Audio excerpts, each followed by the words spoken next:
He wasn't just a warrior with a mighty hammer or the thunder-wielding firstborn of Asgard. Thor lived a life that legends envy, raised in splendor, cheered by thousands, torn between glory and responsibility, and tested by loss unimaginable.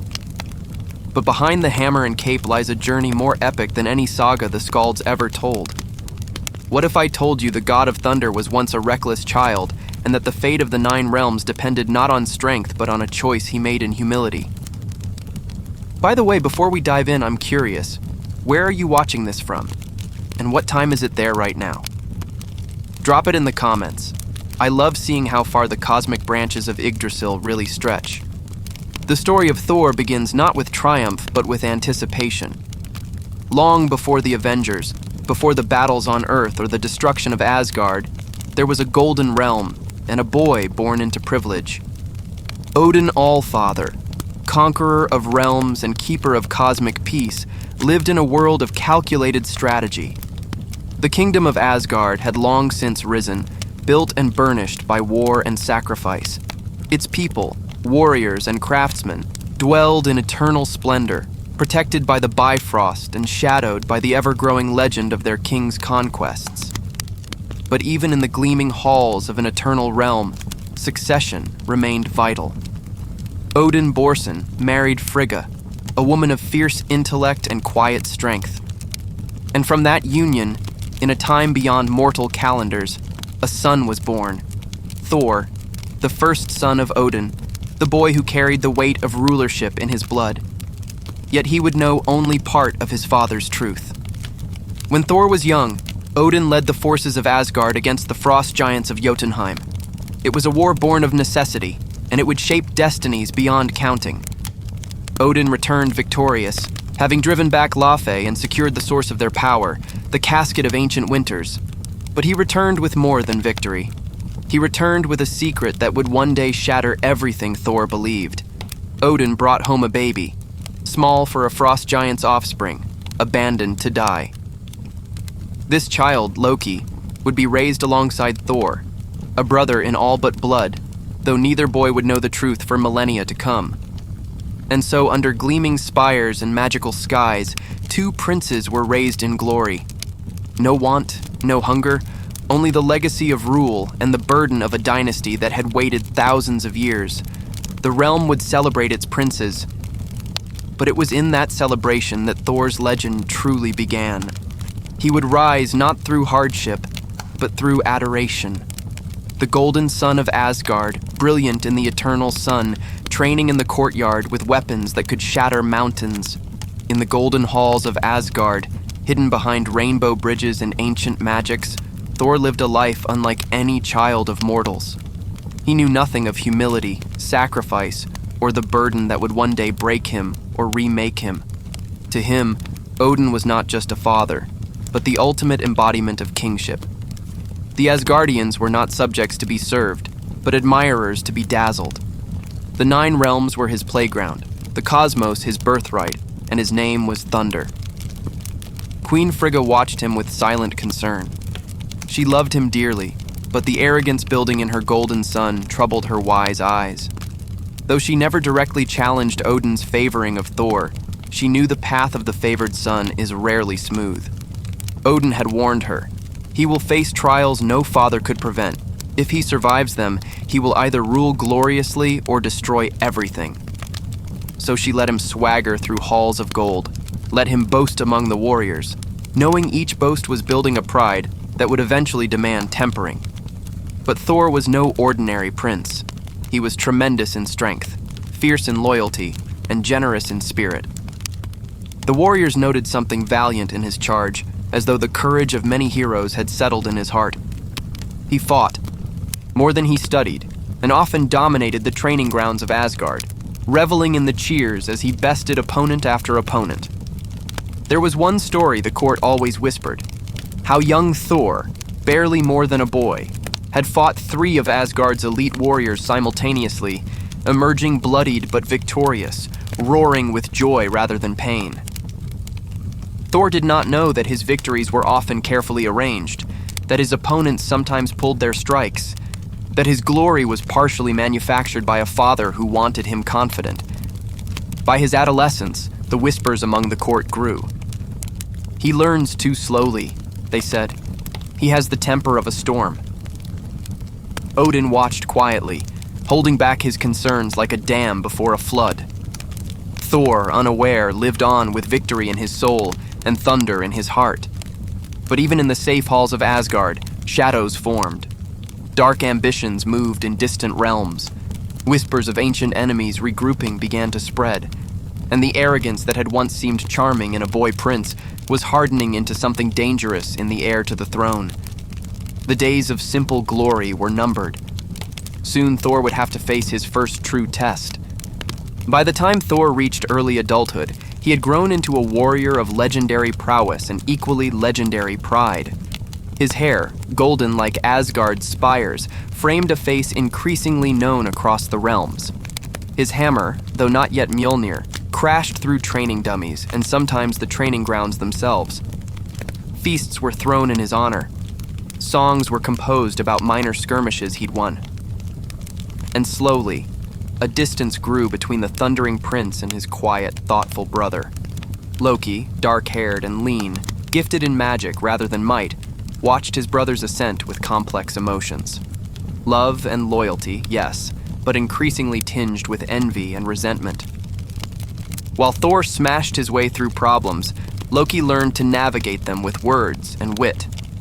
Where Thor gathered admirers, Loki gathered secrets. The brothers remained close, but the foundation was cracking in ways neither yet understood. One evening, after Thor's victory in a ceremonial tournament, the Golden Prince summoned his closest companions. No guards, no ceremony, just the prince and the friends who would one day be known as the Warriors Three and Lady Sif. What followed would plant the first seeds of the legend that would span worlds. Thor spoke boldly, his voice carrying across the private chamber. "My friends, Asgard grows too small for our adventures. We have hunted every beast, won every contest, wooed every..." He paused, catching Sif's stern glance, and smiled. "Almost every maiden. I grow restless for true glory." Fandral, ever eager, raised his goblet. "What do you propose, my prince? A journey to another realm? Perhaps Vanaheim has monsters we haven't yet slain?" But Thor's eyes gleamed with something more ambitious. "Alfheim reports marauders on their eastern borders. My father dismisses it as a minor matter for their own forces, but I say it's an opportunity." Hogun, the Grim One, raised an eyebrow. "The All-Father has not commanded us to go." "Nor has he forbidden it," Thor countered, the logic of the privileged prince evident in his tone. "We will go, we will triumph, and we will return as heroes not just of Asgard, but of Alfheim as well." Loki, who had been quiet in the corner, finally spoke. "And if Father discovers this unauthorized mission?" Thor laughed, clapping his brother on the shoulder hard enough to make him stumble. "Then you, brother, will talk us out of trouble as you always do." The adventure that followed would become the first of many unauthorized heroics. Thor led his companions through secret paths that Loki reluctantly revealed to Alfheim. There, they found not the small band of marauders reported, but a substantial force threatening an elven village. Against all wisdom and outnumbered significantly, Thor charged in, lightning already crackling along his arms. The battle was fierce, chaotic, and very nearly a disaster. It was only Loki's quick thinking and magical illusions that prevented a complete catastrophe. Still, when the dust settled, the marauders were defeated, the village saved, and Thor stood triumphant, accepting the gratitude of the elven elders as his natural due. When they returned to Asgard, Odin was waiting. His single eye blazed with controlled fury. "You risked war with beings beyond Alfheim's borders. You endangered your companions. You acted without thought or permission." Thor stood tall, unrepentant. "We achieved victory where others saw only risk."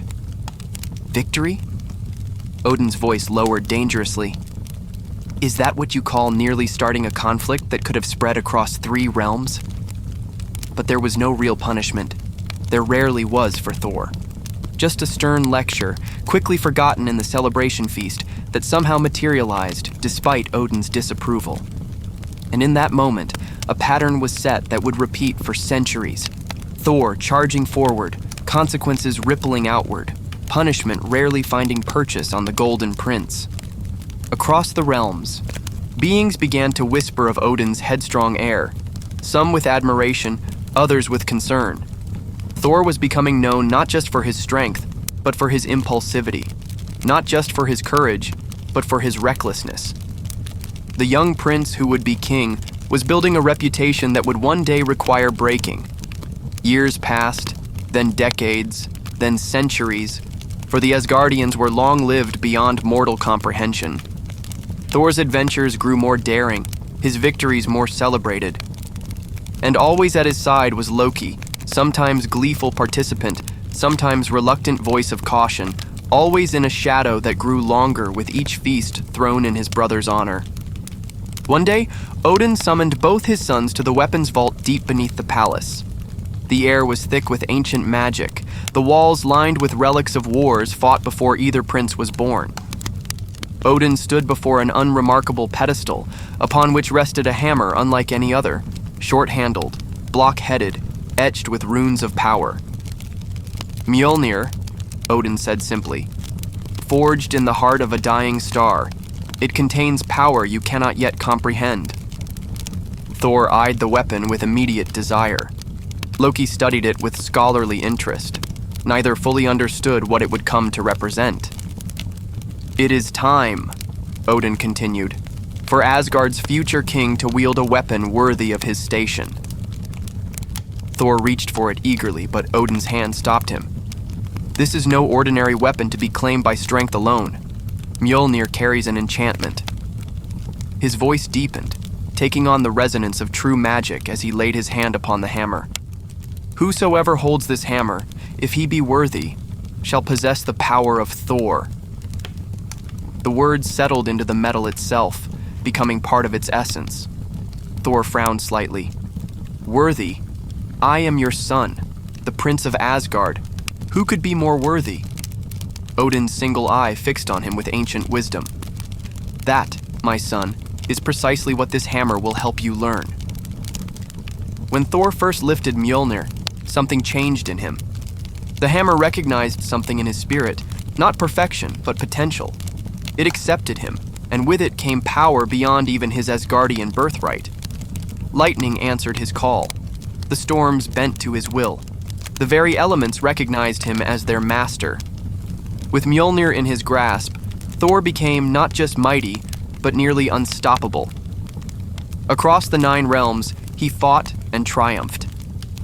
The Warriors 3, Lady Sif, and even Loki witnessed his transformation from formidable warrior to legendary force. His pride, already substantial, swelled further. His certainty in his own judgment, already rarely questioned, became virtually absolute. And Odin watched, waiting for the son to learn what the father already knew. That true worthiness comes not from victory, but from wisdom. Not from being acclaimed, but from being accountable. That lesson would come, but not for centuries more. First, Thor would know only glory, and the intoxication of being universally acknowledged as the mightiest warrior in all the 9 realms. Millennia passed as Thor established himself as Asgard's golden champion. Across countless battles and adventures, the pattern held. Thor leading the charge, his friends supporting his every decision, Loki providing the occasional crucial intervention when Thor's tactics were outmatched by an enemy's cunning. Throughout the cosmos, the name of Thor inspired either hope or dread, depending on which side of his hammer one stood. As Odin grew older, he began preparing more intentionally for succession. Thor would attend council meetings, though he often grew restless during diplomatic discussions. He would be included in strategic planning, though his contributions typically involved direct assault rather than subtle maneuvering. He was being shaped for the throne, but the molding was incomplete, the clay still too soft in crucial places. Then came the day that would change everything. Odin announced that the time had come to formally name Thor as his heir and successor. Though this had always been understood, the ceremonial recognition would carry significant weight throughout the 9 realms. A coronation was planned, more lavish and extensive than any celebration in thousands of years. Thor preened and strutted through the preparations, accepting the adulation of the court as his natural due. Craftsmen forged ceremonial armor of unprecedented splendor. The Great Hall was transformed with decorations that would have bankrupted lesser kingdoms. Dignitaries from allied realms were summoned to witness the elevation of Odin's firstborn. The day arrived with perfect Asgardian weather, manufactured, some whispered, by the All-Father himself as a gift to his son. Thor prepared in his chambers, attended by servants who had known him since childhood. He practiced his acceptance speech, filled with promises of continued glory for Asgard and threats against any who would challenge their supremacy. "How do I look?" he asked, turning to face his mother as she entered his chambers. Frigga smiled, adjusting his cape slightly. "Like a king," she said, though concern shadowed her eyes. "Try to remember, my son, that a throne is not just a seat of power. It bears the weight of responsibility for all who look to you." Thor laughed, kissing her cheek. "Fear not, mother. I will be the greatest king Asgard has ever known. Even father will be overshadowed by my accomplishments." Frigga's smile tightened, but she said nothing more. The ceremony began with processions and music, with Thor making his entrance to thunderous applause. He swung Mjolnir playfully, encouraging the cheers, reveling in the moment that would formalize what he had always known, that he was born to rule, born to be adored, born for greatness unchallenged. Odin sat upon his throne, Gungnir in hand, his expression unreadable beneath his ceremonial helmet.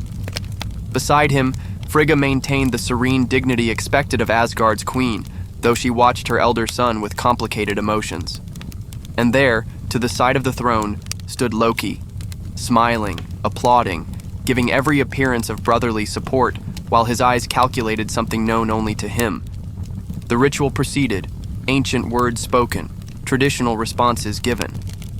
Thor knelt before his father, his expression less humble than impatient, eager for the moment when the crown would be his. Then, just as Odin was about to pronounce the final blessing, he paused. His single eye widened, focusing on something beyond the gathered crowd, beyond the palace walls, perhaps beyond the realm itself. "Frost giants," he whispered.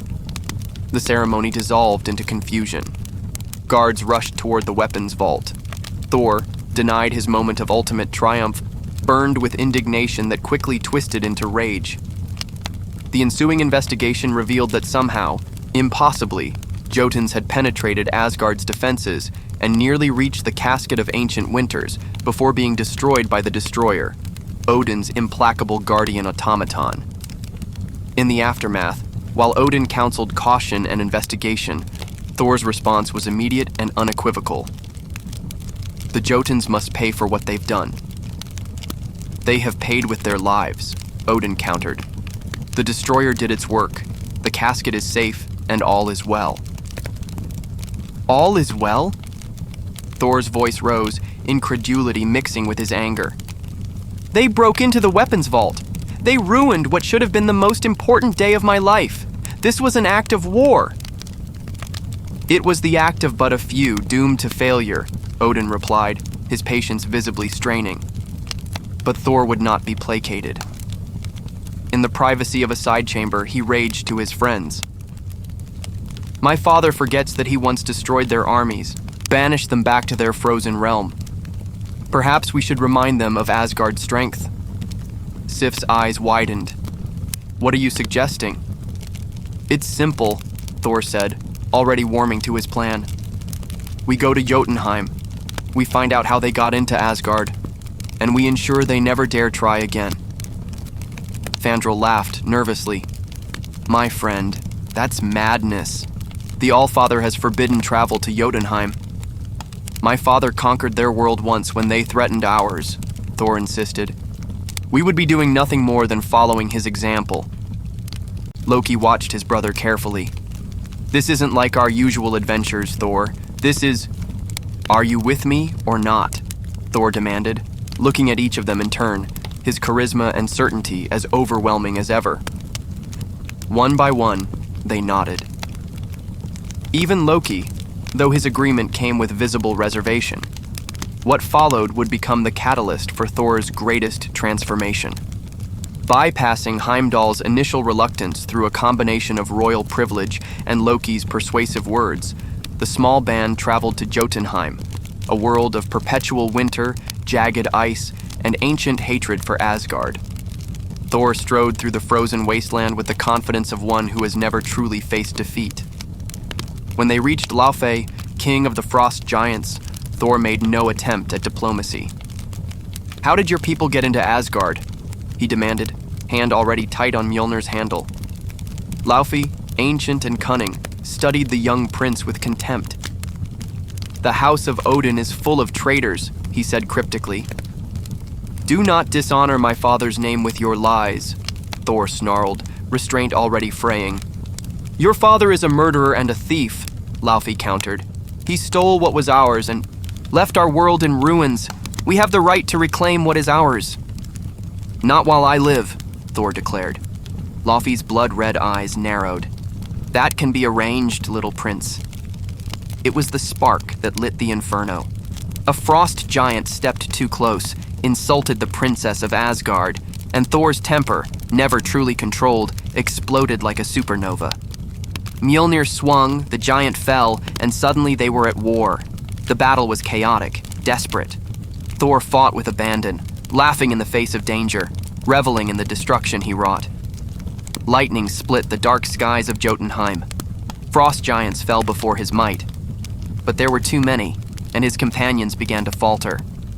Loki, narrowly avoiding a Jotun's grip, was shocked to see his own skin turn blue instead of suffering frostbite, a mystery he had no time to contemplate as the battle raged on. Fandral was gravely wounded. Volstagg discovered the agonizing truth that a frost giant's touch could cause severe burns to Asgardian flesh. "Thor!" Sif shouted over the chaos. "We must go!" But Thor was beyond hearing, beyond reason.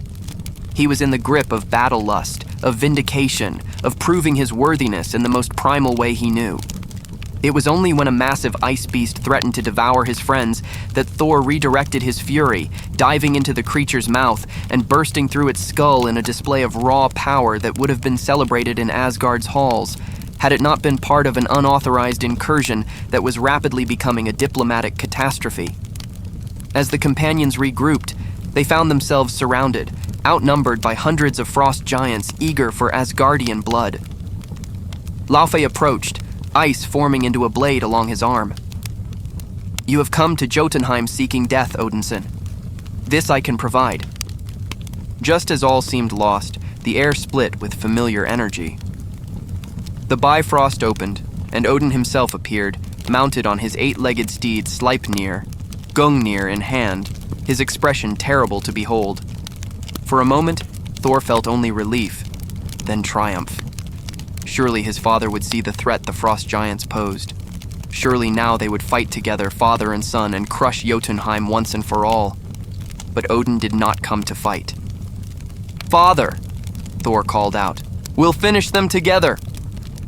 "Silence!" Odin's voice cracked like doom across the frozen landscape.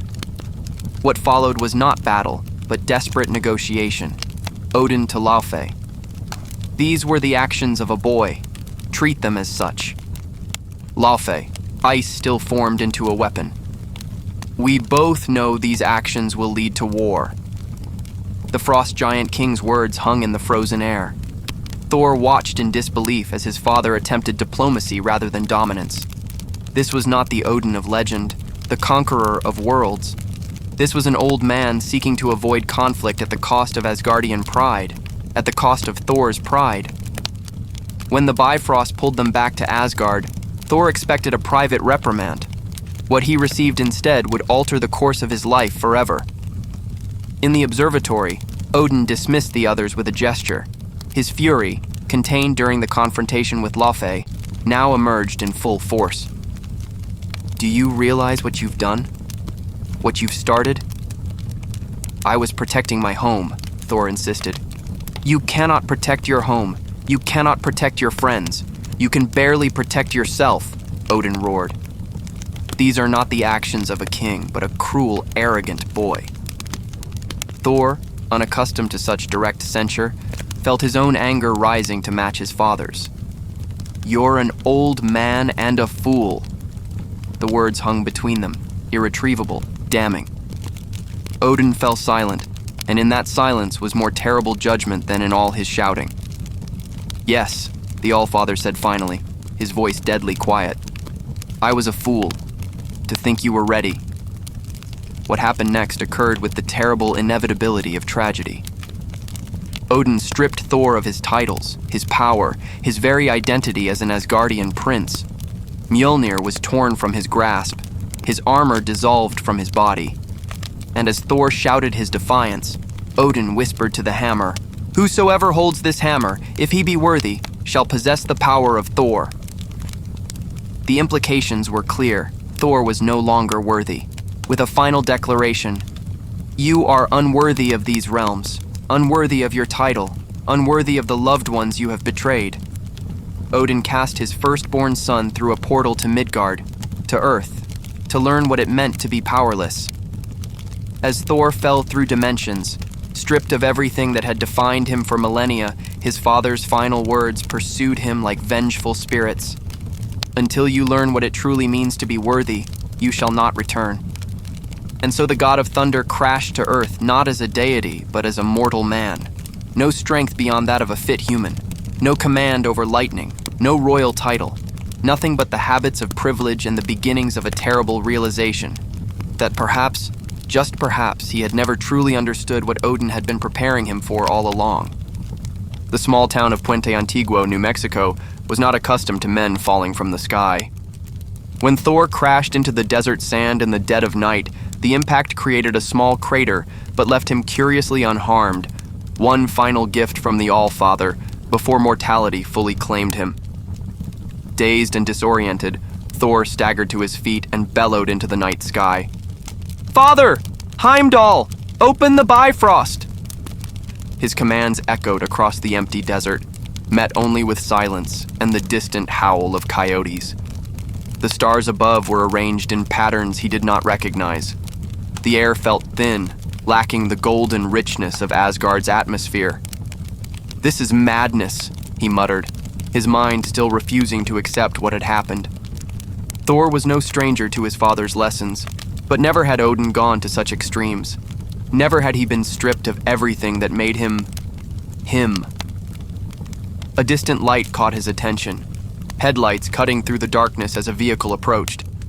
Thor stood in their path, still believing himself invulnerable, still believing his royal authority would command respect even in this strange realm. The vehicle swerved at the last moment, nearly hitting him. 3 humans emerged, 2 women and a man, their expressions a mixture of concern and scientific curiosity. Where did he come from? Asked the older woman. I don't know, replied the younger one, a woman with intelligent eyes and a determined set to her jaw. She approached Thor cautiously. Are you all right? Thor drew himself up to his full height, instinctively reaching for a dignity he had always taken for granted. You speak of me as though I were not present. Sorry, the young woman said, taken aback by his manner of speech. It's just, we hit you with our car. We should get you to a hospital. I need no healers, Thor proclaimed. I need only to return to Asgard. You, he pointed to the man. What realm is this? Alfheim? Nornheim? The 3 humans exchanged concerned glances. New Mexico? The man offered tentatively. Thor's confusion deepened. This is Earth, Midgard. The realization struck him like a physical blow. Of all places, Odin had sent him to the realm of mortals, those fragile beings whose lives passed in the blink of an Asgardian eye. Those whom the Aesir had once protected, but who had eventually forgotten their ancient guardians, relegating them to myth. I think he might have a concussion, the older woman whispered. Thor's patience, never his strongest virtue, snapped. I am Thor, son of Odin, god of thunder, and I demand you tell me how to return to Asgard immediately." His thunderous proclamation was met with silence, then the younger woman's cautious voice. "Let me get this straight. You're Thor? As in, the Norse god Thor?" "Of course," Thor replied impatiently. Another exchange of glances among the humans, and then the man spoke. "I'm Eric Selvig, astrophysicist. This is Jane Foster, also an astrophysicist, and her intern Darcy Lewis. And I think we should all get out of the cold and figure out what's going on." Thor would have refused their help, except that he suddenly realized two critical facts. He had nowhere else to go, and for the first time in his immortal life, he felt the gnawing sensation of physical hunger. Mortality was already asserting its indignities upon him. With great reluctance, Thor allowed himself to be led to their vehicle. As they drove toward town, Jane Foster peppered him with questions about the strange atmospheric disturbance that had preceded his arrival. A wormhole, she called it, though Thor knew it as the Bifrost. Her scientific curiosity reminded him, unexpectedly, of Loki's intellectual pursuits. "The Bifrost is not a wormhole," Thor corrected, staring out at the barren landscape. "It is a rainbow bridge, the connection between worlds maintained by Heimdall's watchful eye." "Right," Darcy muttered. "Rainbow bridge. Totally normal explanation." When they arrived at what appeared to be some sort of research facility, in truth little more than a converted glass storefront, Thor was confronted with the undeniable modesty of Midgardian existence. These humans, brilliant as they might be in their own way, lived in conditions that would have befitted servants in Asgard's lowest quarters. "You can sleep here tonight," Jane offered, indicating a small cot. "Tomorrow we'll figure something out." Sleep did not come easily to Thor that night. Every time he closed his eyes, he saw his father's face, heard those damning words. "You are unworthy." Worse still, he felt the absence of Mjolnir like a phantom limb. For centuries, the hammer had been an extension of himself, the conduit for his power, the symbol of his birthright. Now it was gone, and with it, his identity. Morning brought no relief. Thor emerged from restless sleep to find the humans engaged in animated discussion over images of the Bifrost's impact pattern. "The markings, they're similar to Norse mythology," Selvig was saying as he pointed to printouts. "Or it could be a gateway to another world," Jane countered excitedly. Thor interrupted, his voice carrying the authority of one who had traversed such pathways countless times. "Your ancestors called it magic, but your ancestors also thought the earth was flat. Magic and science are one and the same where I come from." All three turned to him, their expressions varying from skepticism to fascination. "Prove it," Darcy challenged. Thor opened his mouth to call lightning, and then remembered. He was powerless, mortal. His shoulders slumped imperceptibly. "I cannot," he admitted, the words bitter on his tongue. "Not until I reclaim Mjolnir." "Mjolnir," Jane repeated. "My hammer. With it I could show you the wonders of the universe. Without it..." Thor left the sentence unfinished, the implication hanging heavily in the air. Selvig pulled Jane aside, speaking in hushed tones that Thor's now mortal ears struggled to hear. "He's clearly delusional. We need to get him proper help." "But what if he's not?" Jane whispered back. "What if the atmospheric readings, the markings, what if it's all connected to him somehow?"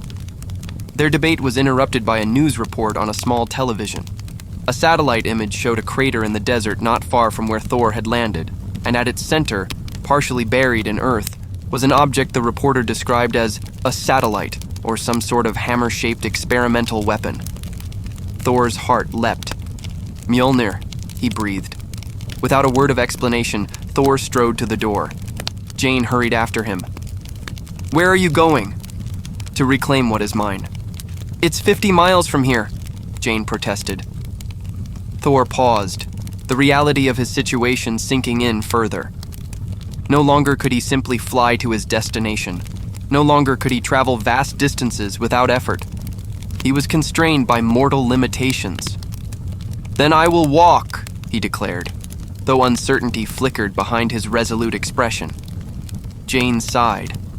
"Let me drive you, at least part of the way." The journey to the crater gave Thor time to contemplate his situation. As the desert landscape rolled past Jane's vehicle, a conveyance far less impressive than even the simplest Asgardian skiff, Thor observed the stark beauty of Midgard. It was a realm he had visited occasionally in centuries past, when humans still recognized and worshipped the Aesir. Now, they built their own wonders, achieving through ingenuity what they lacked in innate power. "Tell me about this hammer," Jane ventured when the silence had stretched too long. "Why is it so important to you?" Thor considered her question. How could he explain Mjolnir to a mortal? How could he convey the weight of its significance, the history it carried? "Mjolnir is not merely a weapon," he began slowly. "It is the legacy of my father, forged for the protection of the 9 realms. With it, I command the storm, the lightning, the very elements themselves." He paused, his voice dropping. "It is also the measure of my worth." Jane glanced at him, curiosity evident in her expression. "Your worth? How does a hammer measure that?" "My father enchanted it," Thor explained. "Only one who is worthy may lift it. Until now, that has always been me." "And what makes someone worthy?" Jane asked, her question cutting to the heart of Thor's dilemma. Thor opened his mouth to answer, then closed it again. For all his certainty about his own worthiness before his banishment, he now realized he had never truly asked himself what that worthiness entailed. It had simply been his birthright, his due as Odin's son and heir. "I am not certain," he admitted finally, the words unfamiliar and uncomfortable. "But I will prove myself so again." When they reached the edge of government activity surrounding the crater, Jane could take him no further. A perimeter had been established, with guards and vehicles bearing the insignia of an organization called SHIELD. "This is as far as I go," Jane said. "Whatever that thing is, the government's serious about keeping people away from it." Thor regarded the human security forces with something between amusement and disdain. "Their efforts will not stop me." "They have guns," Jane pointed out, "and I am Thor." With that, he stepped from the vehicle and began walking toward the crater, ignoring Jane's calls for caution. The rain had begun to fall, turning the desert dust to mud beneath his feet. Thor could not help but see the symbolism. Even the weather, once his to command, now imposed itself upon him without regard for his comfort or convenience. Entering the compound proved simpler than he had expected. Mortal security, it seemed, was not prepared for someone who simply walked directly toward their objective with the confidence of a god. By the time the alarm sounded, Thor was already moving through corridors of hastily erected barriers and plastic sheeting. And then, there it was. In the center of the crater, illuminated by powerful lights, partially embedded in stone as though it had fallen from a great height. Mjolnir, his hammer, his power, his worthiness made manifest. Guards surrounded him, shouting commands, but Thor paid them no heed. His focus was singular, his purpose clear. He approached Mjolnir with the certainty of one reclaiming what had always been his. His hand closed around the familiar handle. The weight of it fit perfectly in his grip, as it always had. Thor smiled, anticipating the rush of power, the return of his godhood. He pulled. The hammer did not move. Confusion replaced confidence. Thor pulled again, harder this time, straining with all his mortal strength. Still, Mjolnir remained immovable, as though it had become one with the earth itself. "No," Thor whispered, then louder. "No!" He grasped the handle with both hands now, bracing his feet against the stone, pulling with every ounce of strength his mortal form possessed. His muscles burned, his face contorted with effort, but Mjolnir remained steadfast in its rejection. The truth crashed down upon him with devastating finality. He was unworthy. The enchantment his father had placed upon the hammer judged him and found him lacking.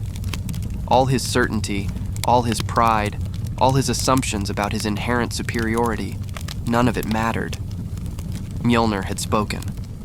As rain poured down upon him, mixing with the tears of rage and despair he would never acknowledge, Thor slumped to his knees before the hammer that had once been the extension of his will. The guards surrounded him, and in his defeat he offered no resistance as they took him into custody. Miles away, watching invisibly from the edge of the compound, Loki observed his brother's failure with complex emotions swirling behind his carefully composed expression. Everything was proceeding according to a plan that had begun taking shape the moment Thor's coronation was interrupted. A plan whose full scope extended far beyond this moment of his brother's humiliation. In Asgard, Odin watched as well, through his ravens Hugin and Munin. As Thor was led away in chains, the All-Father whispered, "Learn, my son. Learn what I could not teach you in 1,000 years of glory." And in the silence of his heart, he added, "Learn before it is too late for us all." Thor sat in a featureless white room, his wrists shackled to a metal table. The SHIELD facility hummed with activity around him, but inside this interrogation chamber, there was only silence and the steady drip of rainwater from his sodden clothes. They had taken his Asgardian garments, now little more than ordinary fabric without the enchantments that had been stripped away, and replaced them with simple mortal attire. The door opened, and a man entered.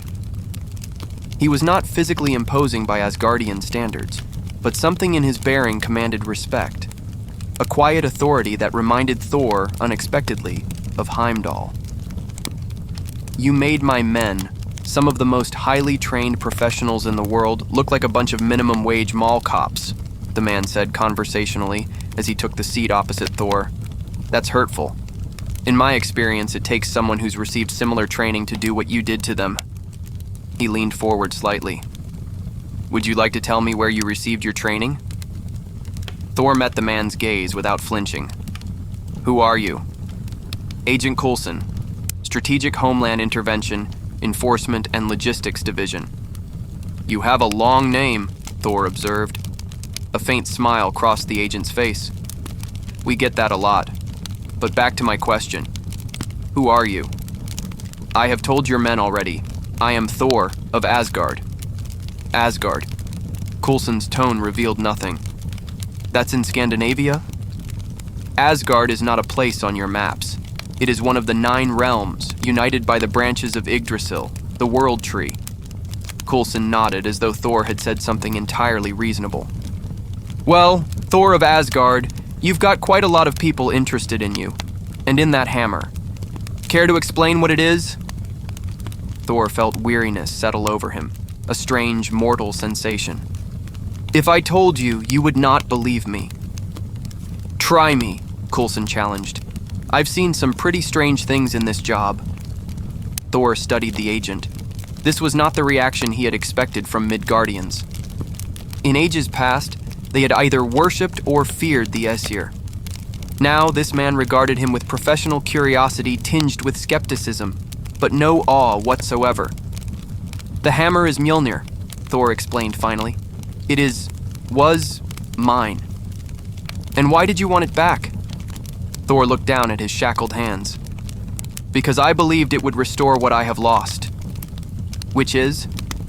"Everything," Thor said simply. Coulson was silent for a long moment. Someone else came looking for it. "A colleague of yours?" Thor's head snapped up. "Who?" "He didn't say. Big guy, like you.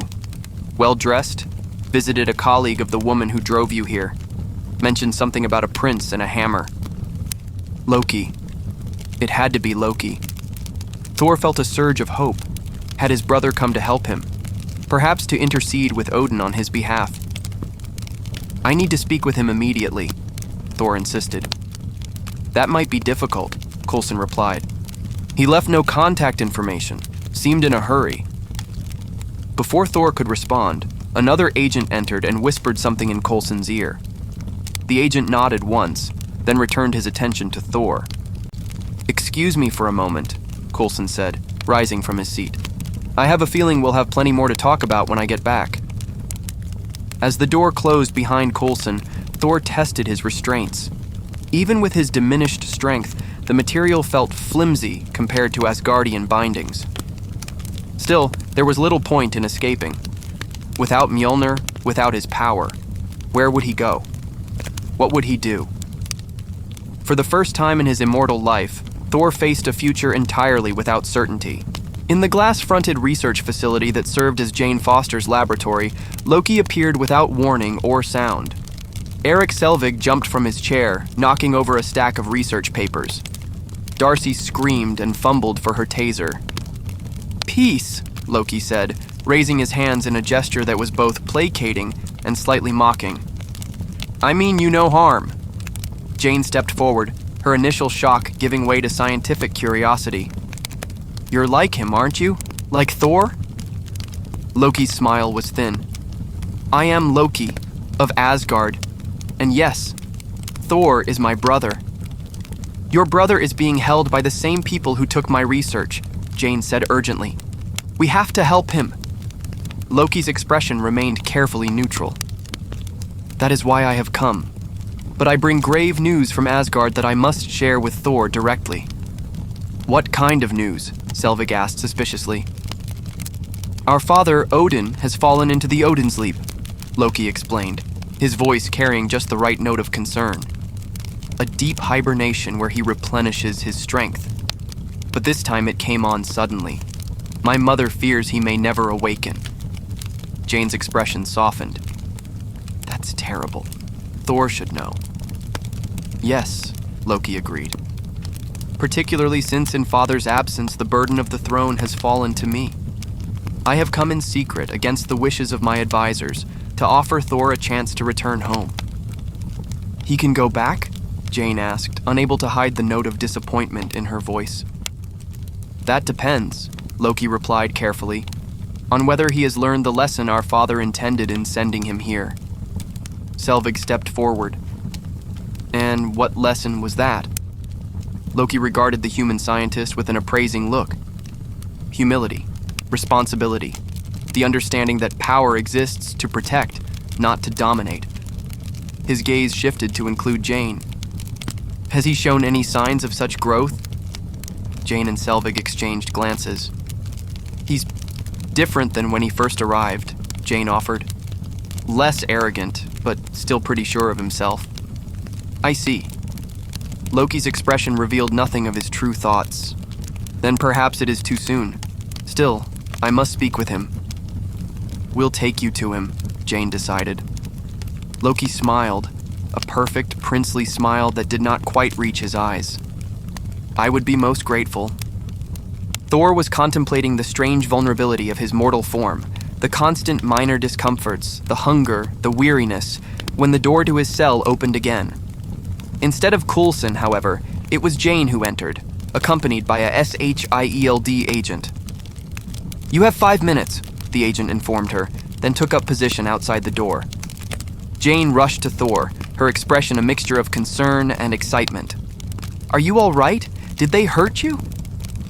Thor felt an unfamiliar warmth at her obvious concern. It was different from the adoration of Asgardian courtiers or the respect of his warrior companions.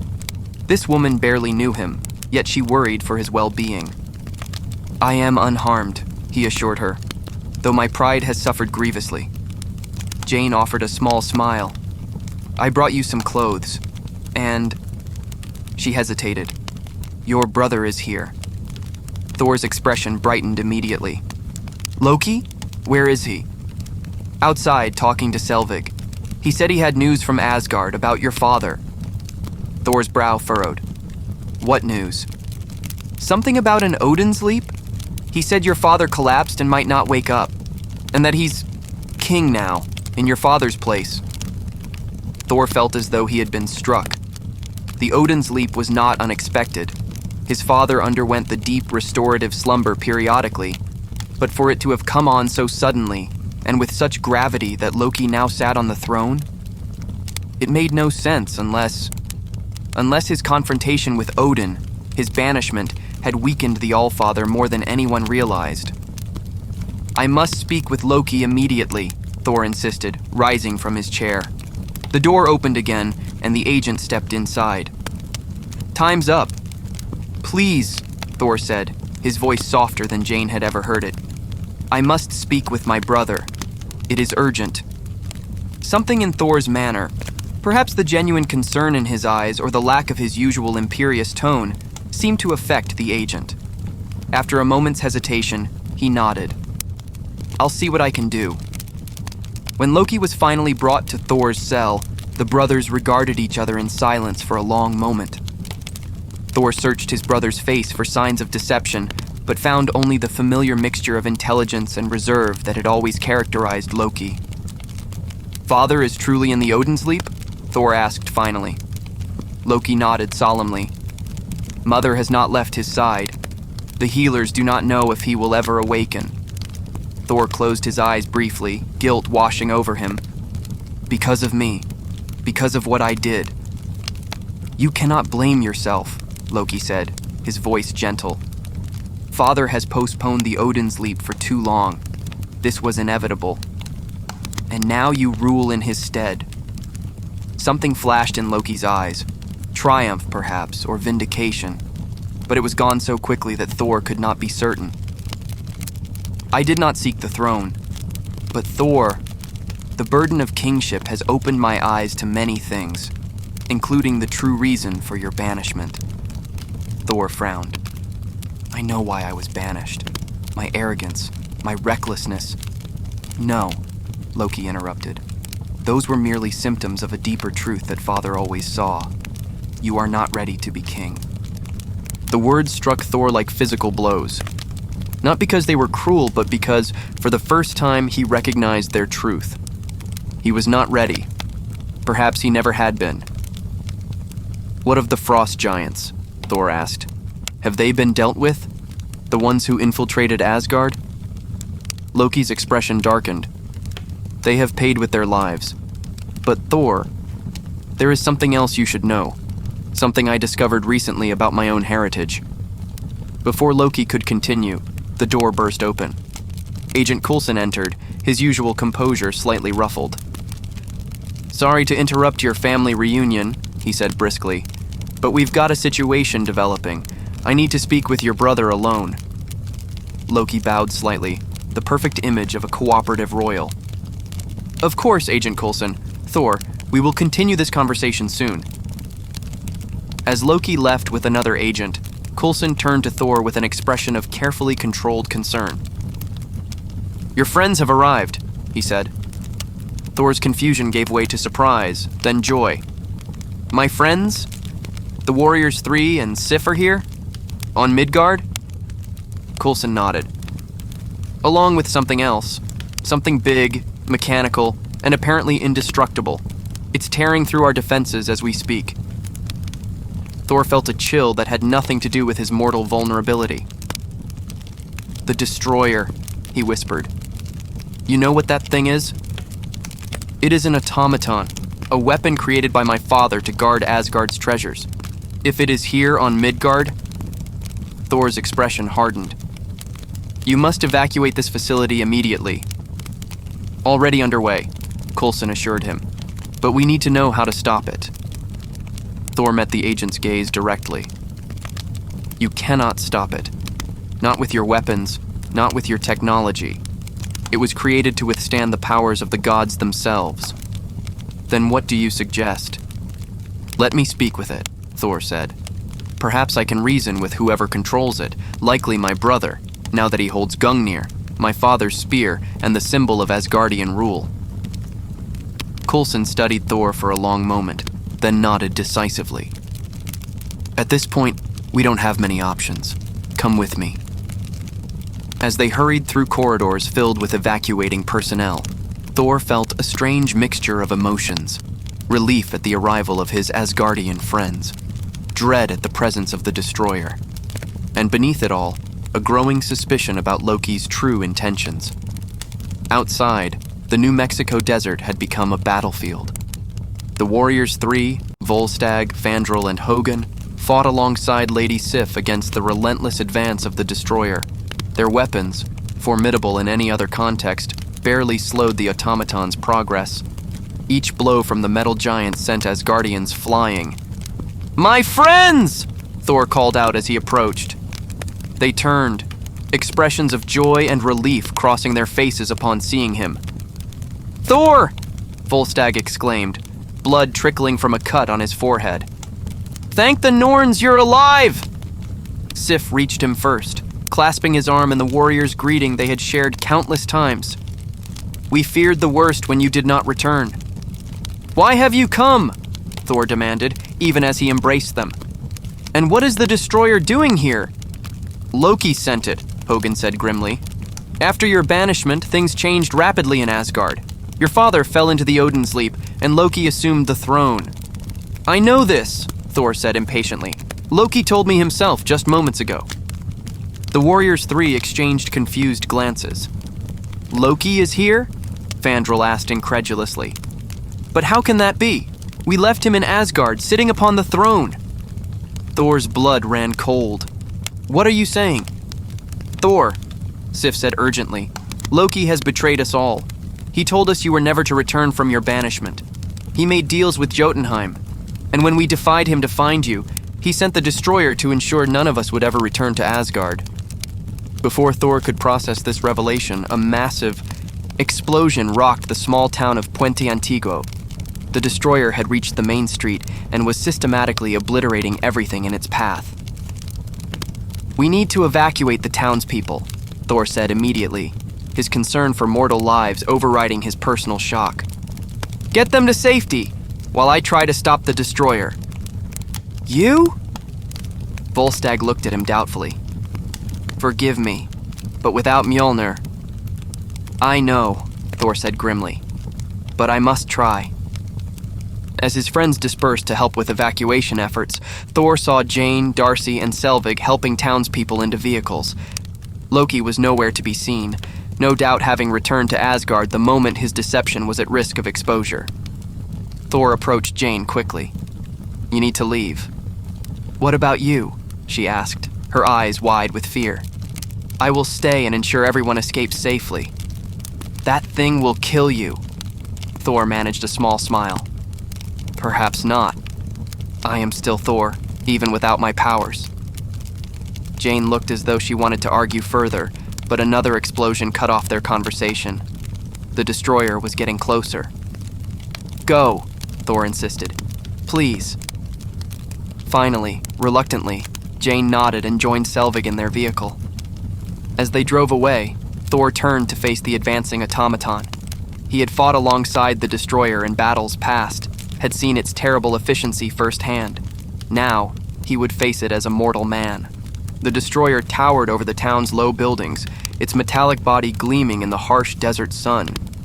Each step left imprints in the asphalt.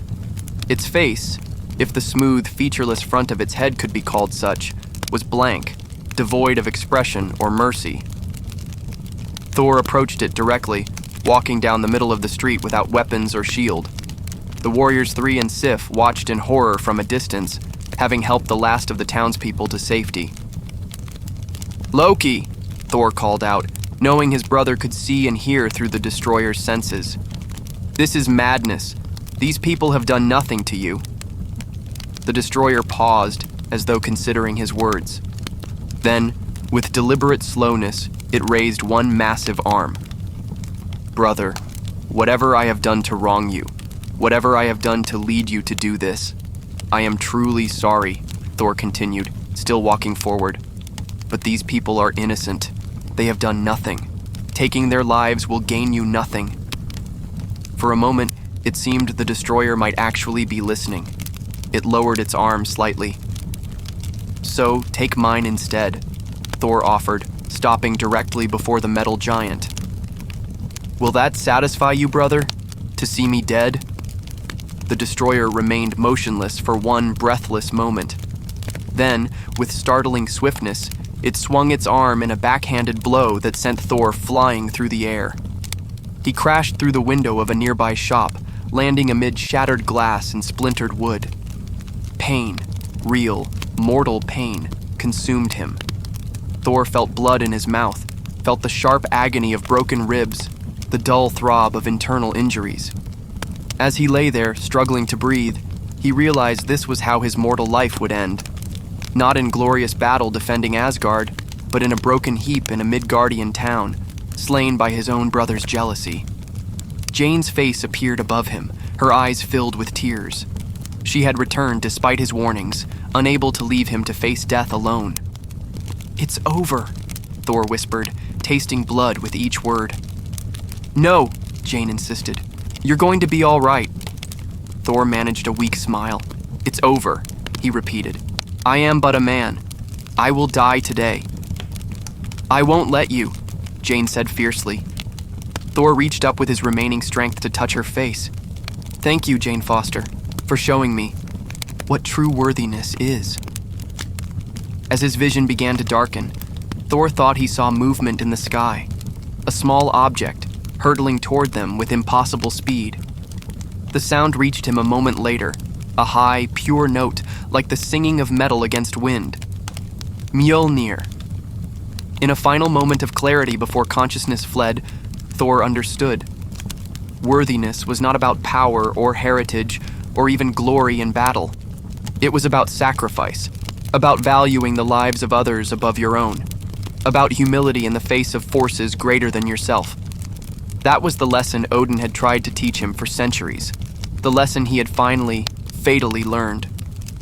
With the last of his strength, Thor extended his hand, and as life ebbed from his mortal form, Mjolnir, recognizing at last the worthiness in its master's heart, flew to meet him.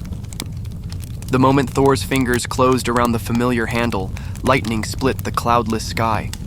Thunder rolled across the desert, and the god of thunder rose once more, restored to his full power, armor materializing around him, red cape billowing in a wind born of pure energy. The destroyer, sensing the change, turned to face this new threat. But it was too late. Thor swung Mjolnir in a blinding arc, channeling the lightning that was his birthright. The bolt struck the automaton squarely, sending it staggering backward. With newfound strength and purpose, Thor launched himself into the air, Mjolnir pulling him upward. He summoned the storm, dark clouds gathering over the desert town, wind howling like a living thing. Then, with all the force of his restored power, he drove downward, Mjolnir extended before him. The impact created a shockwave that shattered windows for miles. When the dust settled, the destroyer lay motionless, its metal body crumpled and inert. Thor stood over it, no longer the arrogant prince who had defied his father, but something new, a god who had learned what it meant to be a man. As his friends rushed toward him, as Jane stared in wonder at his transformation, Thor knew what he must do next. Loki's betrayal, the threat to Asgard, his father's fate, these matters required his immediate attention. He turned to Jane, words of farewell on his lips, but before he could speak, the sky darkened again. This time, it was not Thor's doing. Above them, clouds swirled in an unnatural pattern. The Bifrost was opening once more, but not at Thor's command. Someone was coming from Asgard, someone with the power to activate the Rainbow Bridge in Heimdall's absence. Loki had tired of his games. Now he was coming to finish what the Destroyer had begun. The fluorescent lights of the SHIELD interrogation room cast harsh shadows across Thor's face. His wrists were bound by handcuffs that would have been laughable to him a mere day ago. Now, they served as another humiliating reminder of his fallen state. Across the metal table sat a man in a dark suit, his expression unreadable. "Mr. Thor, is it? I'm Agent Coulson. Mind telling me how you managed to fight your way through a dozen highly trained security personnel?" Thor met the agent's gaze with defiance, born of centuries as a prince. "Your men are brave but poorly trained." "That's interesting," Coulson replied mildly. "Considering you ended up in these cuffs?" Thor's jaw tightened. He could have explained that he had surrendered only after failing to lift Mjolnir, that fighting had lost all purpose in that moment of devastating clarity. Instead, he remained silent, his thoughts turning inward. In the adjacent observation room, Dr. Eric Selvig was speaking urgently with another agent. "His name is Donald Blake. He's a colleague of mine from the university. Brilliant physicist, but troubled. Medication. He's not consistent with it. The lie was transparent, but delivered with enough conviction to plant seeds of doubt. Minutes later, Thor found himself being escorted out by Selvig, who muttered under his breath, "Just keep walking and don't say anything." Outside, rain continued to fall as they climbed into a waiting vehicle where Jane sat behind the wheel. "You helped me escape," Thor observed as they drove away. "I'm not sure escape is the right word," Jane replied. "They were suspiciously eager to release you into Eric's custody." Thor frowned. Shild's apparent disinterest in him, while maintaining possession of Mjolnir, suggested they understood, at least in part, what the hammer represented. The thought was unsettling. "Why did you help me?" he asked Selvig once they had returned to Jane's research facility. The scientist hesitated. "Jane believes your story, or at least, she believes there's something to it. And when you've dedicated your life to the stars as we have..." He shrugged. "Sometimes you have to take a chance on the impossible." That night, as Jane and her companions slept, Thor stood on the roof, gazing up at the unfamiliar patterns of Midgardian stars. For the first time in his existence, he felt truly alone. No Heimdall watching over him. No Warriors 3 ready to join any adventure. No Loki with his clever schemes and biting wit. Loki. The thought of his brother stirred complicated emotions. They had quarreled countless times over the centuries, but never had Thor felt so distant from him as now. What would Loki think, seeing him reduced to this? Would he laugh? Or would he, perhaps alone among all of Asgard, understand what it meant to feel unworthy? Can't sleep? Thor turned to find Jane climbing onto the roof, a blanket wrapped around her shoulders against the night chill. "I do not require much rest," he answered automatically, then remembered his new mortal state. "Or perhaps I do now. I am unaccustomed to these limitations." Jane settled beside him, her gaze following his to the stars. "You really believe you came from up there, don't you?" "I know it," Thor replied, "just as I know I must find a way to return." "To prove yourself worthy again?" Jane asked, recalling their earlier conversation. Thor was silent for a long moment. "I am beginning to understand that I never truly knew what worthiness meant. I thought it was about strength, about victory in battle. Now," he gestured helplessly, "now I am not certain of anything." "That," Jane said with a small smile, "might be the first step to figuring it out." In the golden halls of Asgard, Loki sat upon the throne, Gungnir, the spear of Odin, held in his pale hands.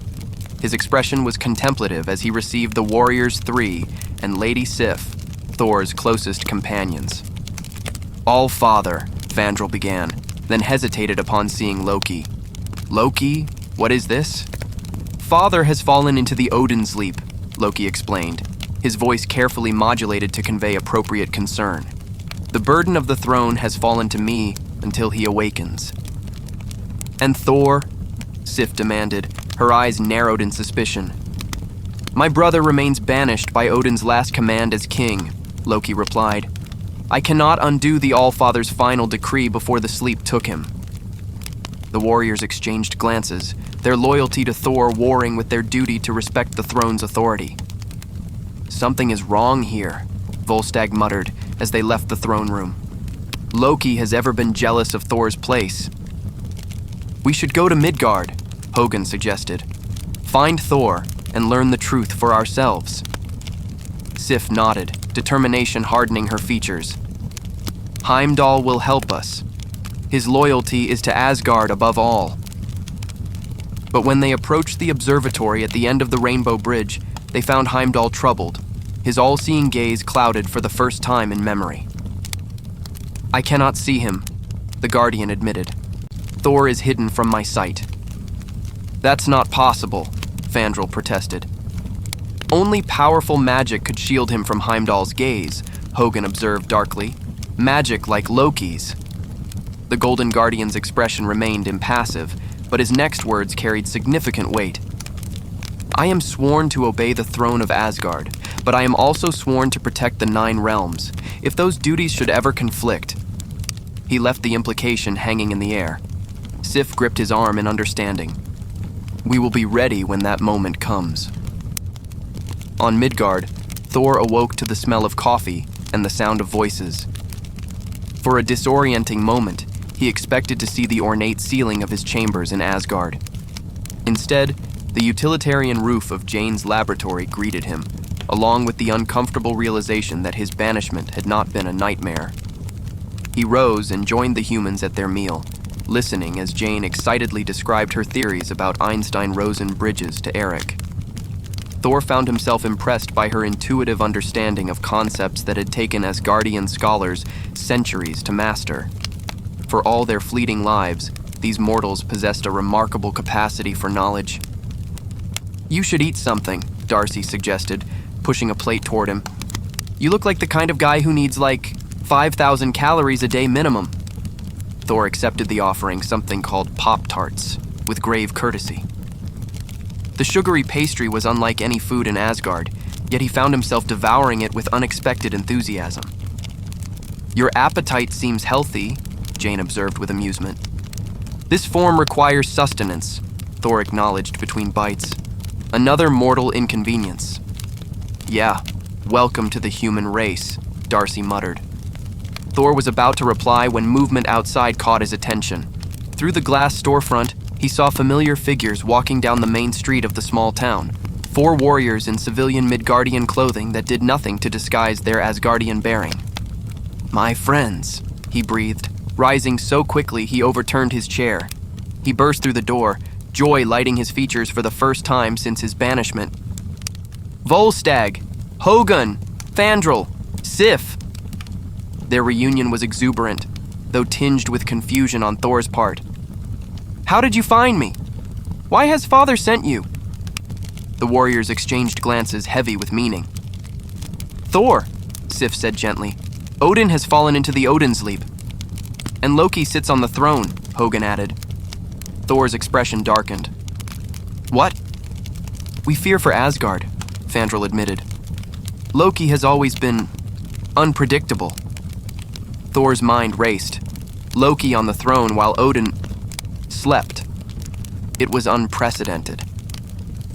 Their mother Frigga typically served as regent during the All-Father's vulnerable periods of regeneration. For Loki to assume power suggested either grave circumstance or scheming on his brother's part. "I must return," Thor declared. "That's why we've come," Volstagg confirmed. "Heimdall stands ready to open the Bifrost." Relief surged through Thor, followed immediately by doubt. "But without Mjolnir, can I return as I am now?" "Your banishment was Odin's decree," Sif reminded him. "With the All-Father asleep, perhaps Loki can be persuaded to rescind it." Thor's face hardened. "I will not beg my brother for what was taken from me. If I am to return to Asgard, it will be because I have earned the right." Even as he spoke, the sky began to darken unnaturally. A whirlwind of dust formed at the edge of town, the distinctive pattern of a Bifrost touchdown manifesting where no rainbow bridge should appear. Thor's brow furrowed. "Something comes." From the swirling dust emerged a towering metal construct, its featureless face housing only a vertical seam that now glowed with orange fire. The destroyer, Odin's implacable guardian, had come to Midgard. "Is that one of Stark's?" Darcy asked, squinting at the approaching behemoth. "No," Thor replied grimly. "It is Asgardian." The implication struck him instantly. Only 2 people could command the destroyer, Odin himself, or whoever currently held the throne of Asgard. With Odin in the Odinsleep, that meant only one person could have sent this harbinger of devastation. "Loki," Thor whispered. The destroyer's face split open, revealing a furnace of cosmic fire. A beam of pure energy blasted forth, cutting through buildings as though they were parchment. Civilians scattered, screaming in terror. "We need to evacuate the town," Eric shouted above the chaos. Thor stood frozen, the reality of what was happening sinking in. Loki had sent the destroyer not simply to kill him, but to obliterate this entire settlement, these innocent humans in the process. This was not mischief or rivalry. This was madness. "Go," he ordered Jane. "Get everyone to safety. My friends and I will handle this." The Warriors 3 and Sif readied their weapons, falling into battle formation with practiced ease. Even without Thor's godly power, they were formidable fighters, among the finest in all the 9 realms. Yet against the destroyer, they might as well have been children wielding toys. Volstagg charged first, his massive axe raised high. The destroyer swatted him aside like an insect, sending him crashing through the wall of a nearby building. Hogun and Fandral attacked in tandem, trying to outflank the construct, but its spinning torso allowed it to engage in all directions simultaneously. Sif alone managed to land a telling blow, using Hogun as a springboard to drive her spear through the destroyer's neck. For a moment, it appeared she had succeeded where the others had failed. The construct went still. Then its body rotated, the head remaining fixed, and it seized Sif by the throat. "No!" Thor shouted, running forward unarmed, knowing he could do nothing yet unable to stand by while his friends were slaughtered. The destroyer cast Sif aside and turned its attention to Thor. Its face opened again, the terrible fire building within its skull. Thor halted, standing alone in the street. Behind him, the townspeople fled. Before him, certain death approached. And in this moment of absolute clarity, something shifted within Thor's understanding. "Loki," he called, knowing his brother might be watching through the destroyer's eyes. "Whatever I have done to wrong you, whatever I have done to lead you to this, I am truly sorry. But these people are innocent. Taking their lives will gain you nothing." He took a step closer to the destroyer, unarmed, unarmored. "If your goal was my death, then look upon your victory, brother. I am here. Take my life and end this." The destroyer hesitated, as though its distant controller was considering this offer. Thor stood, arms spread, accepting whatever came next. "Thor, no!" Jane cried from where she had been helping evacuate civilians. The destroyer's furnace-like maw began to cool, its posture becoming less aggressive. For a moment, it seemed Loki might withdraw his weapon, might show mercy. Then the construct's face split wide once more, and it struck Thor with a backhand blow that sent him flying through the air. He crashed to the ground dozens of yards away, his mortal body broken by the impact. Jane ran to him, cradling his head. "Thor! Stay with me!" Thor could taste blood in his mouth, feel the life ebbing from his battered form. Yet strangely, he felt at peace. "It's over," he whispered. "No," Jane insisted, tears streaming down her face. "You're going to be fine." Thor smiled weakly. "I finally understand." With tremendous effort, he raised his hand to touch her cheek. "Thank you, Jane Foster. You showed me what I could not see." His hand fell away as darkness crept into the edges of his vision. In his final moments of consciousness, Thor realized that worthiness had never been about power or battle prowess or birthright. It had been about sacrifice, about placing others before oneself, about being willing to lay down one's life not for glory, but for what was right. Miles away, where it had landed in the desert, Mjolnir stirred. The hammer rose from its crater, spinning rapidly, then shot into the sky like a silver comet streaking toward its master. As Thor's eyes closed, the hammer found him. Lightning split the clear sky, a deafening thunderclap immediately following. Jane was thrown backward by the force of the impact as Mjolnir slammed into Thor's outstretched hand. Energy surged through him, healing his wounds, restoring his godly form. His tattered human clothes were replaced by gleaming armor, his red cape unfurling behind him as he rose to his feet. Thor, god of thunder, stood restored. The destroyer, sensing the change, turned its attention back to Thor. It unleashed another devastating beam of energy. Thor deflected it with a casual swing of Mjolnir, then began twirling the hammer at his side, building momentum. He launched himself into the air, clouds gathering around him as he called upon powers too long dormant. Lightning answered his summons, arcing down from the heavens to charge Mjolnir with blinding energy. Thor descended upon the destroyer like righteous judgment itself, driving Mjolnir into the construct's chest. The resulting explosion sent shockwaves through the desert town, windows shattering for miles around. When the dust settled, the destroyer lay inert, its metal body twisted and broken. Thor stood over it, his expression solemn. This victory brought him no joy, for he knew the battle had only begun. He turned to his friends, who knelt before him in recognition of his restored status. "My friends, I must return to Asgard, but I give you my word. I will return for you." Then he turned to Jane, who stared at him in wonder. "Deal with the SHIELD agents who approach. They'll want to know what happened here." "Wait," Jane said, stepping closer. "You're leaving?" "I must stop Loki," Thor explained, regret evident in his voice.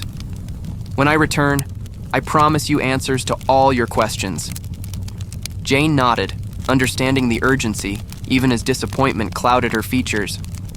Thor pulled her close and kissed her, a gesture that surprised them both with its intensity. Then, with Mjolnir raised to the sky, he called to Heimdall, "Open the Bifrost!" The rainbow light engulfed him, carrying him home to confront whatever treachery awaited in the Golden Realm. Asgard gleamed as it always had, eternal and majestic against the backdrop of stars and cosmic mist. As Thor emerged from the Bifrost, he found Heimdall slumped against his sword, gravely wounded. "The Frost Giants!" the Guardian gasped. "Loki has brought them into Asgard." Cold dread settled in Thor's stomach. Frost Giants in Asgard could mean only one thing: treason of the highest order. No Asgardian would ever willingly allow the ancient enemies of the realm access to their borders, let alone into the heart of the city itself. "Where is my father?" Thor demanded. "The Odin-sleep chamber," Heimdall replied. "Your mother stands guard, but Loki has gone there with Laufey, king of Jotunheim." Thor's blood ran cold. Laufey in Odin's chamber could only spell death for the vulnerable Allfather. Without another word, he swung Mjolnir and launched himself toward the golden spires of the palace. In the Odin-sleep chamber, Frigga stood protectively over her husband's bed, her sword drawn against Laufey and two frost giant guards who had materialized within the sacred space. "It's said you can still hear and see what transpires around you," Laufey spoke to Odin's sleeping form. "I hope it's true so that you may know your death came by the hand of Laufey." As the frost giant king formed an ice blade and raised it to strike, Frigga lunged forward. Powerful as she was, she found herself quickly overpowered by the much larger beings. One of the guards restrained her while Laufey turned back to Odin. "Now," he hissed, "I will end the life of the one who cast me out, who left me to die on a frozen rock." But before his blade could fall, energy blasted him away from Odin's bedside.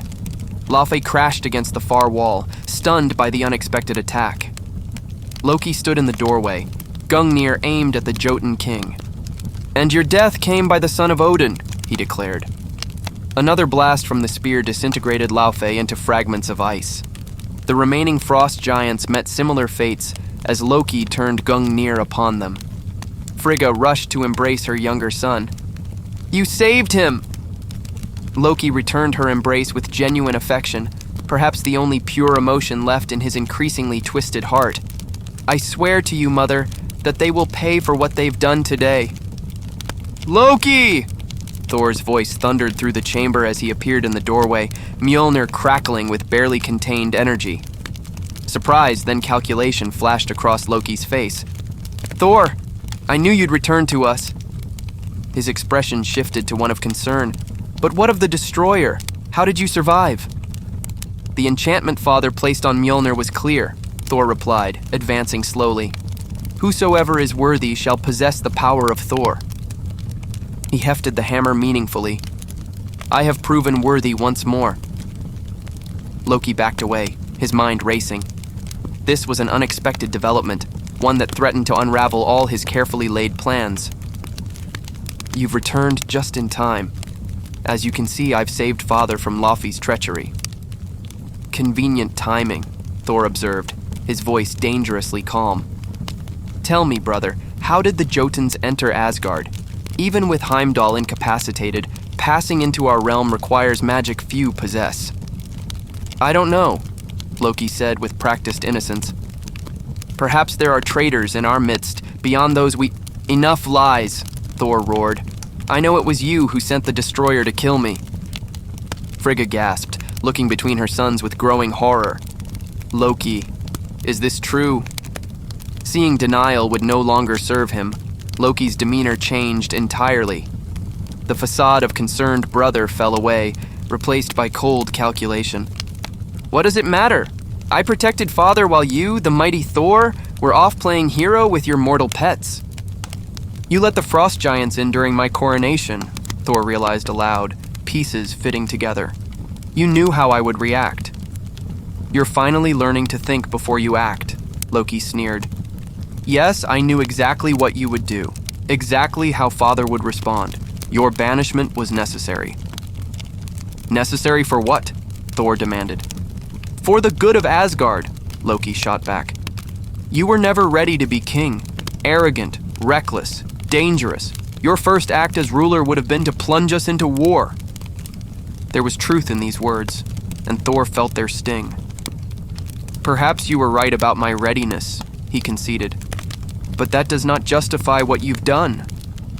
"You know nothing of what I've done," Loki hissed.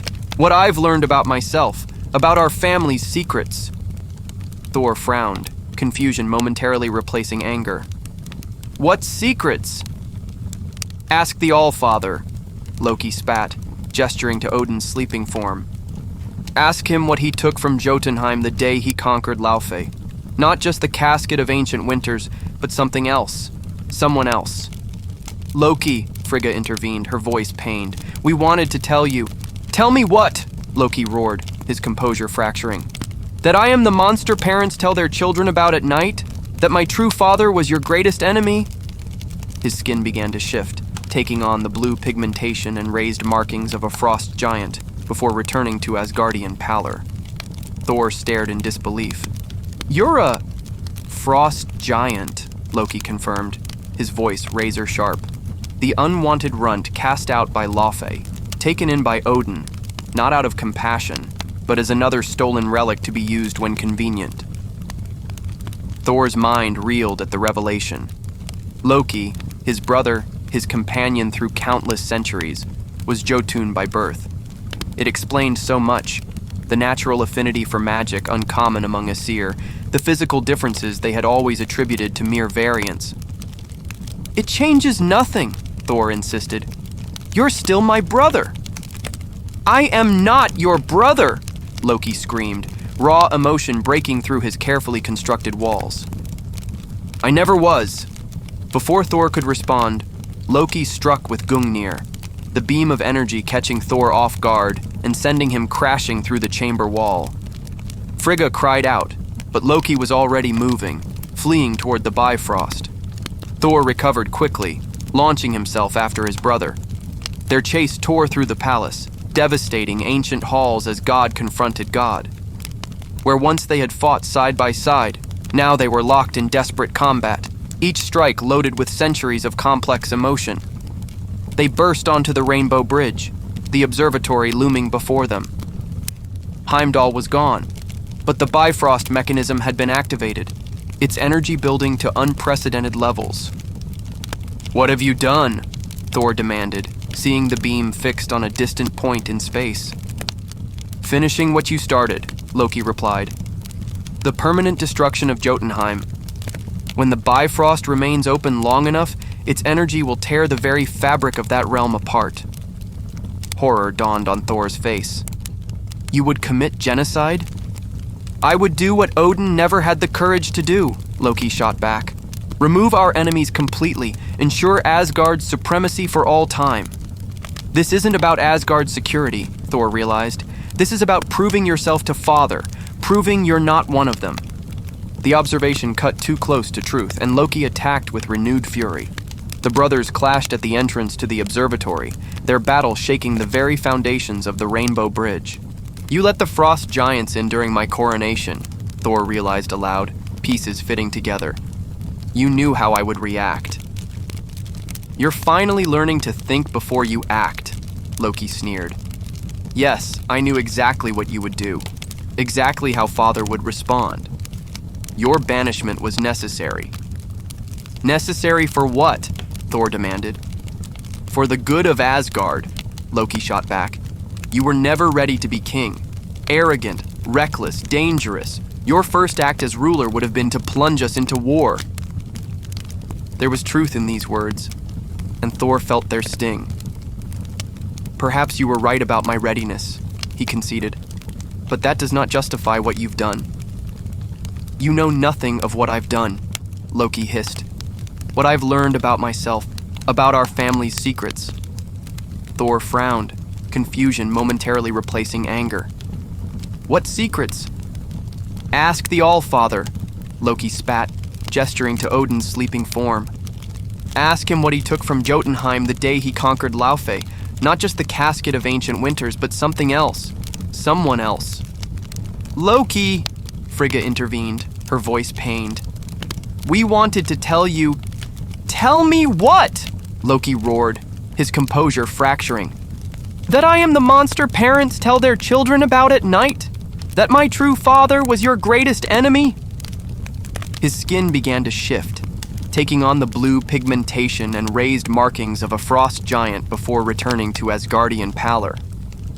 Thor stared in disbelief. "You're a frost giant," Loki confirmed, his voice razor sharp.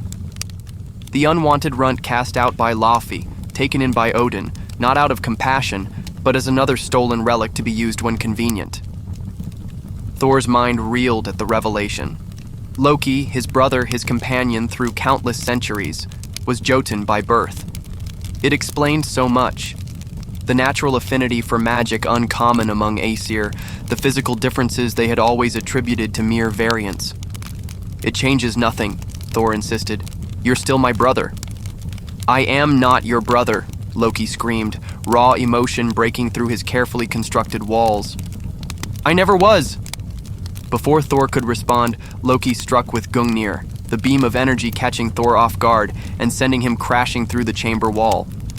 Frigga cried out, but Loki was already moving, fleeing toward the Bifrost. Thor recovered quickly, launching himself after his brother. Their chase tore through the palace, devastating ancient halls as God confronted God. Where once they had fought side by side, now they were locked in desperate combat, each strike loaded with centuries of complex emotion. They burst onto the Rainbow Bridge, the observatory looming before them. Heimdall was gone, but the Bifrost mechanism had been activated, its energy building to unprecedented levels. "What have you done?" Thor demanded, seeing the beam fixed on a distant point in space. "Finishing what you started," Loki replied. "The permanent destruction of Jotunheim. When the Bifrost remains open long enough, its energy will tear the very fabric of that realm apart." Horror dawned on Thor's face. "You would commit genocide?" "I would do what Odin never had the courage to do," Loki shot back. "Remove our enemies completely. Ensure Asgard's supremacy for all time."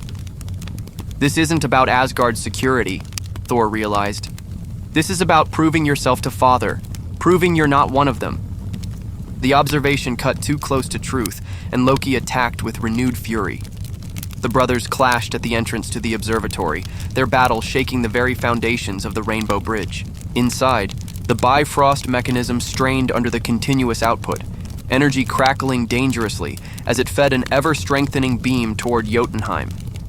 In the distance, the frozen realm had begun to fracture, its destruction visible even across the vast gulf of space.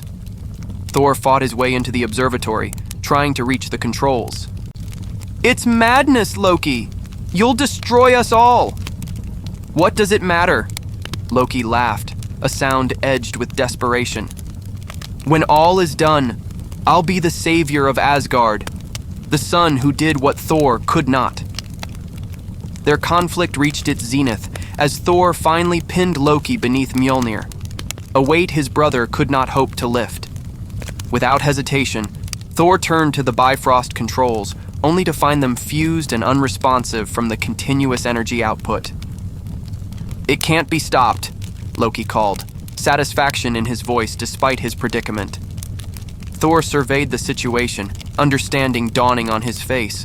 There was only one way to stop the destruction of an entire realm, one way to prevent the mass extinction Loki had set in motion. "Forgive me, Father," he whispered. Raising Mjolnir, Thor brought it down upon the Rainbow Bridge itself. The impact sent reverberations through the ancient structure. "What are you doing?" Loki cried, alarm replacing triumph. "The only thing I can," Thor answered grimly, bringing Mjolnir down again. Cracks spread through the crystalline bridge. Loki managed to free himself from beneath the hammer, scrambling to stop Thor. "If you destroy the bridge, you'll never see her again. Your precious Jane Foster." Thor hesitated for only a heartbeat. Jane's face flashed in his mind. Her curiosity, her courage, the brief connection they had forged. But the lives of countless beings hung in the balance. "So be it," he declared. With one final devastating strike, Thor shattered the Rainbow Bridge. The resulting explosion threw both brothers into the air as the observatory broke free from its moorings and plunged toward the void below, taking the destructive Bifrost energy with it. Thor and Loki fell, tumbling toward endless darkness. In that moment of free fall, with death certain, Thor saw something he had not witnessed in centuries: fear in his brother's eyes. Without thinking, Thor reached for him. A golden spear intercepted their fall. Odin, awakened from the Odin's leap, stood at the broken edge of the bridge, gripping Gungnir, which Thor now clung to. Thor, in turn, held Loki by the wrist. "I could have done it, Father," Loki called up desperately. "For you, for all of us." Odin's single eye gazed down at his adoptive son, infinite sadness in its depths. "No, Loki."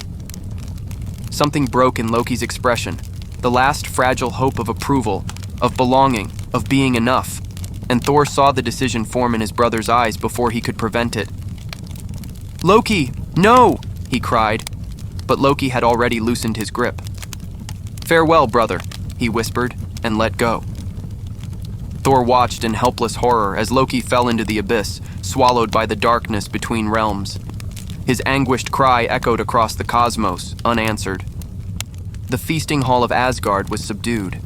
Though tables groaned with sumptuous food and mead flowed freely, laughter was scarce.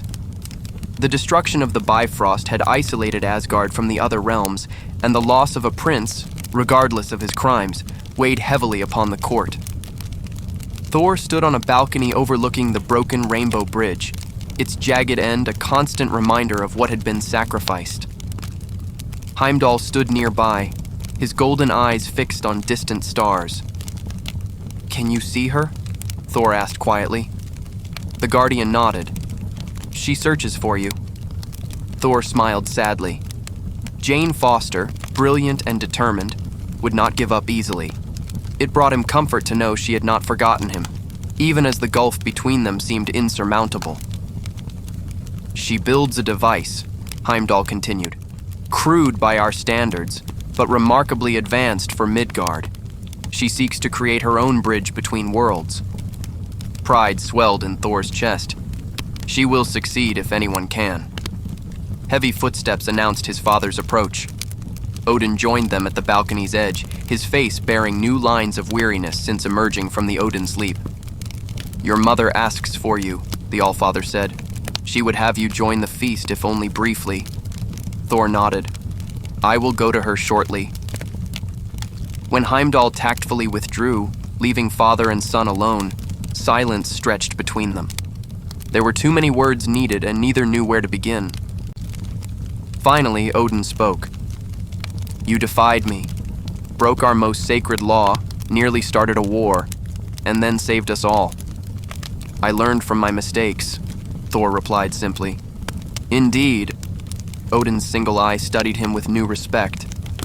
"You saved Jotunheim at the cost of your own happiness. That is the action of a worthy king." "I am not ready to be king," Thor admitted.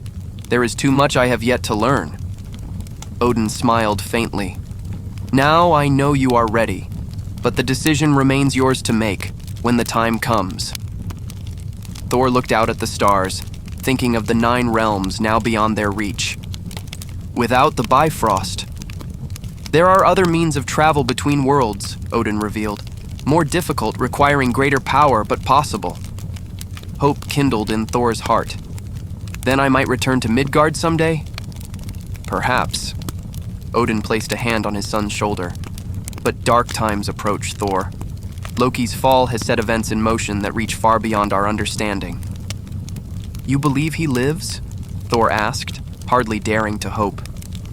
"Your brother was always resourceful," Odin replied carefully. "And there are powers in the void between realms that seek instruments for their will." The implication sent a chill down Thor's spine. If Loki had survived, if he had been found by some malevolent force. "I will find him," Thor vowed. "I will bring him home." Odin's expression turned grave. "The brother you knew may be lost forever, Thor. If Loki returns, it may not be as one who can be saved."